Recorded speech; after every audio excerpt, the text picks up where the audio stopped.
اب یہ کہنا کہ یہ دھمکی نہیں دی تو یہ فقط ایک روایت سے ثابت نہیں ہے، اس کے علاوہ ثابت ہے، اس کے علاوہ گھر کی حرمت کا پامال کرنا ثابت ہے۔ خلیفہ اول نے بہت اس پر آخر زمانے میں اپنی سیاسی پشیمانی کے طور پر، نہ یہ کہ اللہ کے سامنے پشیمان، ایک سیاسی پشیمانی کے طور پہ کہ اے کاش میں یہ کام نہ کرتا کہ فاطمہ کے گھر کی حرمت کو پامال نہ کرتا، اس میں لوگوں کو داخل نہ کرتا یا فوج کو داخل نہ کرتا۔ تو اتنی بات واضح ہوئی کہ آگ لگانے کی جو روایت ہے یہ ہے تو موجود۔ اب انہوں نے ظاہر ہے کہ حضرت عمر کو بچانا تھا، تو اس کے بعد کا جو ان کا جملہ ہے، اگرچہ سند کے اعتبار سے اس روایت پر ہم اعتبار نہیں کر سکتے کیونکہ اس روایت کے روات کا حال ہم کو معلوم نہیں ہو سکا۔ ایسا نہیں ہے کہ روایت کے روات کا حال معلوم نہیں ہو سکا، بحث ہے اسلم کے بارے میں، اور وہ بحث اتنی اہم نہیں ہے، وہ یہ ہے کہ انہیں کب خریدا گیا تھا۔ تو یاد رکھیں خریدنا الگ موضوع ہے، لیکن ضروری نہیں ہے کہ جس کو خریدا گیا ہو اس سے پہلے کے واقعات اس نے نہ دیکھے ہوں۔ تو یہ ایک آرگومنٹ پیش کیا جاتا ہے اہل سنت کی جانب سے کہ خلیفہ دوم کا جو غلام تھا اسلم، اسے اس زمانے میں خریدا نہیں تھا، 2 سال کے بعد خریدا تھا۔ تو کہا جائے گا کہ اگر خریدا نہیں تھا تو یہ الگ موضوع ہے، لیکن جسے نہ خریدا ہو بالآخر اس کے آنکھ اور کان تو کام کرتے ہیں یا نہیں کرتے، یا خریدنے کے بعد کام کرتے ہیں۔ ہاں اگر کوئی روایت ہوتی اندرون خانہ کی اور وہ کہتا کہ میں نے یہ دیکھا کہ حضرت عمر اپنے کمرے میں یہ کر رہے تھے یا بیگم سے باتیں کر رہے تھے، یا میں نے سنا کہ ان کی بیگم نے یہ کہا اور میں اس وقت ان کے گھر میں تھا یا صحن میں تھا، تو یہاں پہ کہا جا سکتا ہے کہ اس غلام کو انہوں نے اس وقت نہیں خریدا تھا بلکہ 2 سال کے بعد خریدا تھا۔ لیکن یہ جو چیز نقل ہوئی ہے یہ گلی کوچے کی نقل ہوئی ہے۔ اب یہاں پر جو ایک اہم موضوع ہے اور شبلی نعمانی صاحب سے اللہ سبحانہ و تعالیٰ نے یہ کروا دیا، یا یہ کہ سمجھیں کیونکہ وہ صحافی بھی تھے، تھوڑے عدالت سے انہوں نے کام لیا، کہ پھر اس کے بعد ایک انہوں نے لیکن کے ذریعے سے اپنے موضوع کو بدلا۔ یعنی پہلے موضوع میں، پہلے مرحلے میں ان کا ہم و غم یہ تھا کہ خلیفہ کو بچا لیں، لیکن کے ذریعے سے انہوں نے جو ہے وہ، یا تاہم کے ذریعے سے انہوں نے اپنی بات کو اچھا خاصا ثابت کر دیا، جو ان کے مافِ ضمیر تھی، یعنی جو اندر چھپی ہوئی تھی وہ نکل آئی۔ اب وہ کیا ہے؟ تاہم درایت کے اعتبار سے اس واقعے کے انکار کی کوئی وجہ نہیں۔ اب پہلے اس جملے کو دیکھتے ہیں کہ درایت کے اعتبار سے۔ اب یہاں پہ اس لفظ درایت کو کن معنوں میں لیا جا سکتا ہے؟ تو ایک تو درایت کے معنی ہے عقل کے اعتبار سے، یعنی عقل کے اعتبار سے اس کو رد نہیں کیا جا سکتا۔ دوسرا موضوع یہ آتا ہے درایت الحدیث، یعنی فہم احادیث، جو احادیث اتنی تاریخ میں نقل ہوئی ہیں، جو واقعات اتنے نقل ہوئے ہیں، اگر ان پہ بررسی کی جائے تو یہ والا کام خلیفہ سے کوئی بعید نہیں ہے بقول ان کے۔ پھر اس کے بعد جو اس کا ایک تیسرا اور چوتھا معنی لیا جا سکتا ہے درایت کے اعتبار سے، یعنی جو خود خلیفہ کے احوال تھے، جو ان کی کیفیات تھیں، جو ان کا مزاج تھا، اس کو مد نظر رکھتے ہوئے یہ بات کوئی بعید نہیں لگتی بقول شبلی نعمانی کے کہ انہوں نے حضرت فاطمہ سلام اللہ علیہا کے گھر کو آگ لگانے کی دھمکی دی ہو۔ چوتھا جو احتمال ہے وہ یہ کہ جو کچھ اہل بیت کے ساتھ اس وقت ہو رہا تھا اس کو مد نظر رکھتے ہوئے یہ کوئی بعید نہیں ہے کہ ان کے گھر کو جلانے کی دھمکی دی ہو، جیسا کہ سنن ماجہ میں روایت نمبر 4084 میں رسول اللہ صلی اللہ علیہ وسلم سے نقل ہوا کہ آپ گریہ فرما رہے تھے، اور تو ابن مسعود نے جو ہے وہ گریہ کرتے ہوئے دیکھا رسول اللہ صلی اللہ علیہ وسلم کو، تو آپ سے پوچھا کہ آپ کی جو کیفیت ہے اس وقت ہمیں اچھی معلوم نہیں دیتی، کیوں آپ گریہ فرما رہے ہیں؟ تو انہوں نے فرمایا کہ میرے اہل بیت پر ظلم کیا جائے گا، انہیں دربدر کیا جائے گا، انہیں جلا وطن کیا جائے گا۔ تو یہ سب کچھ تو اتنا روایتوں سے ثابت ہے کہ اہل بیت پر ظلم تو ہوا، اور اس سے بھی ثابت ہے کہ اہل بیت لگاتار قتل ہی ہوتے گئے رسول اللہ صلی اللہ علیہ وسلم کے بعد۔ اب عالم اسلام میں 2 نظریات ہیں کہ ان اہل بیت کا دفاع کیا جائے، ایک کہ جو کام ہم شیعہ کرتے ہیں، دوسرا نظریہ یہ ہے کہ ان اہل بیت کے قاتلوں کو کچھ سپورٹ کیا جائے، کہ جو عموماً کام ہمارے برادران اہل سنت کرتے ہیں۔ اور زیادہ افسوس کی بات یہ ہے کہ اس وقت بعض لوگ جو روشن فکر ہیں اور اہل بیت کی محبت کا دعویٰ کرتے ہیں، اور بعض دفعہ کہتے ہیں نہ ہم وہابی ہیں نہ بریلوی ہیں، ہم تو کتابی ہیں، تو وہ کتابیں ان موضوعات میں نہیں پڑھتے شاید، اور جب ان سے سوال کیا جاتا ہے تو کہتے ہیں جی شیعوں نے داستان بنا دی، شیعوں نے کہانی کر دی۔ تو شیعوں نے کہانی نہیں کر دی، یہ کہانیاں نہیں ہیں، یہ حقیقتیں ہیں کہ جو خود آپ کی کتابوں میں ہیں۔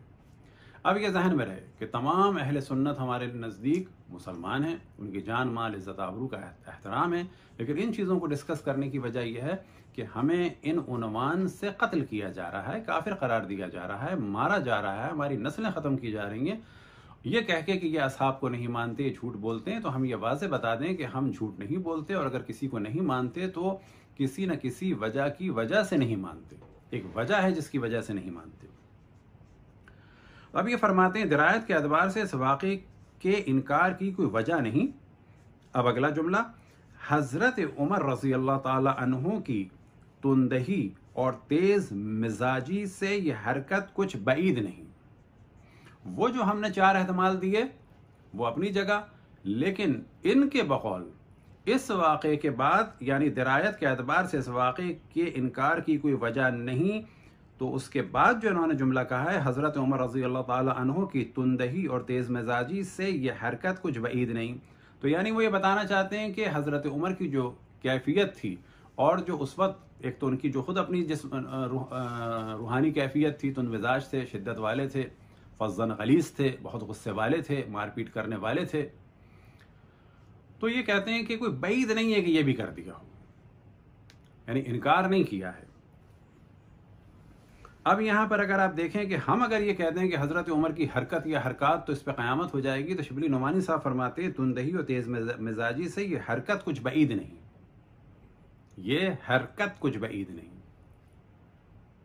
انہوں نے یہ نہیں کہا کہ یہ فعل جو سرزد ہوا کچھ بعید نہیں، یہ حرکت کچھ بعید نہیں، اور یہ حرکت کچھ بعید نہیں اردو ادبیات میں آج بھی اور پہلے بھی اتنی مناسب نہیں ہوتی تھی، یعنی وہ ایک خود نفرت کا سا اظہار کر رہے ہیں اندر سے، کیونکہ وہ مکمل اعتبار سے ایک شدت پسند نہیں تھے، مولوی تھے اہل سنت، لیکن کیونکہ وہ کچھ بعض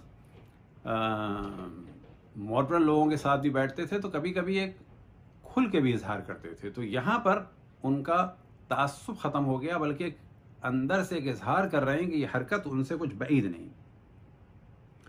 اب اس کے بعد اگر دیکھیں تو پتہ چلتا ہے کہ یہ اس واقعے کو مانتے بھی ہیں، ایسا نہیں ہے کہ مان نہیں رہے، یعنی پہلے انہوں نے ایز اے خلیفہ دوم کے پیروکار ان کا دفاع کرنا چاہا، بعد میں اندر سے ایک دم سے ان کی کیفیت بدلی کہ بعید بھی نہیں ہے ان سے یہ حرکت، لیکن اس کے بعد دلیل سے ثابت بھی کر رہے ہیں کہ یہ کام ہوا ہے۔ وہ کیسے؟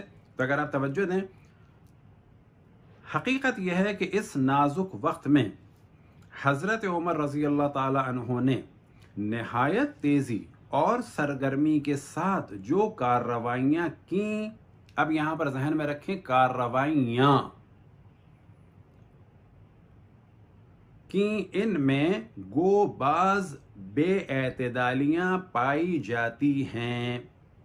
ان کارروائیوں میں، اور یہ کارروائیاں کس بنیاد پہ ہوئیں؟ حضرت عمر رضی اللہ تعالی عنہ نے نہایت تیزی اور سرگرمی کے ساتھ جو کارروائیاں کی، ان میں گو بعض بے اعتدالیاں پائی جاتی ہوں۔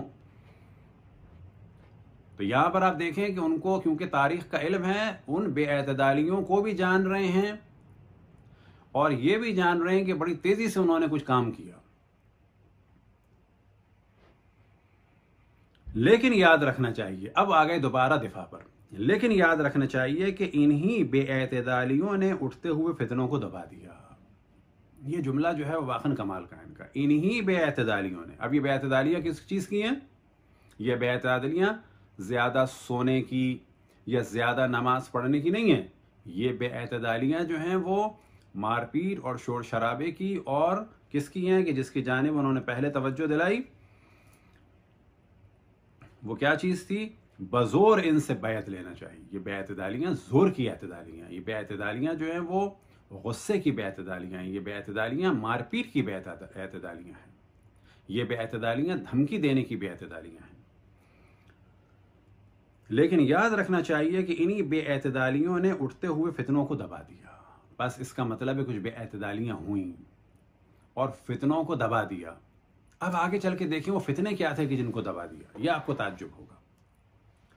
اور یہاں سے پتہ چلتا ہے کہ حب اہل بیت کا دعویٰ کرنے والے اندر سے کتنا بغض اہل بیت رکھتے ہیں، حقائق کو جاننے کے بعد بھی کس طرح سے علماء یہود کی طرح سے حقائق کو چھپاتے ہیں۔ اٹھتے ہوئے فتنوں کو دبا دیا، اتنی بات واضح ہوئی. اور بے اعتدالیوں کے ذریعے سے دبایا، تند مزاجی کے ذریعے سے دبایا. بنو ہاشم کی سازشیں اگر قائم رہتی تو اسی وقت جماعت اسلامی کا شرازہ بکھر جاتا. اب انہوں نے اگلے جملے میں کیا کہا؟ بے اعتدالیاں ہوئیں اور کیا کیا؟ اٹھتے ہوئے فتنوں کو دبا دیا. وہ فتنے کون سے تھے؟ بنو ہاشم کی سازشیں.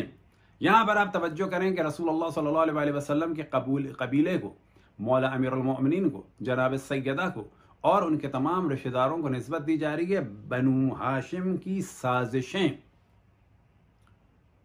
یعنی خلیفہ نے ان سازشوں کو دبا دیا. اب یہ دبا دیا پیار سے دبا دیا، تعویذ دے کے دبا دیا؟ نہیں، سختی کے ساتھ، ظلم کے ساتھ، قتل کے ساتھ، دروں کے ساتھ، جلانے کی دھمکی کے ساتھ دبایا.